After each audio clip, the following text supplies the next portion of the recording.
మన చుట్టూ ఉండేవారు మనల్ని ఎంకరేజ్ చేయరండి. అండ్ ఇంకోటి మాది పూర్ బ్యాక్గ్రౌండ్ అనమాట. మా నాన్న వ్యవసాయం చేస్తాడు, అమ్మ నాన్నతో పాటు వ్యవసాయం చేస్తుంది. ఇంకొకటి మా ఊర్లో చంద్రబోస్ గారు ఉన్నారు కాబట్టి అతను ఇండస్ట్రీలో ఒక మంచి హయ్యర్ పొజిషన్లో ఉన్నాడని సో మనకు కూడా ఆ కోరిక కలుగుతుంది.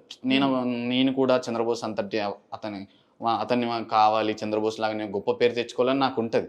బట్ మన చుట్టూ ఉండే మన ఫ్యామిలీ ఎమోషన్స్ కానీ, మన చుట్టూ ఉండే ఫ్రెండ్స్ కానీ ఇవన్నీ మనల్ని ఆపేస్తూ ఉంటాయి. అట్లానే ఆల్మోస్ట్ నేను నా హిట్ సాంగ్ పడే వరకు మా ఇంట్లో కానీ మా ఫ్రెండ్స్ కానీ ఎవ్వరు నాకు సపోర్ట్ చేయలేదు. సో నాన్న పాడతాడు కాబట్టి ఒకటే చిన్న ఇంటెన్షన్ ఏంటంటే నాన్న కూడా పాడతాడు కాబట్టి సరే వాడికి కూడా నా టాలెంట్ వచ్చిందనే చిన్న ఒక హోప్ అతనికి ఉంది, కానీ బయటికి చెప్పలేడు. తర్వాత స్లోగా నేను మెల్లగా ఇండస్ట్రీలో చిన్న అడుగులు వేసుకుంటూ ఒక 2-3 years నేను చాలా స్ట్రగుల్ చేశాను.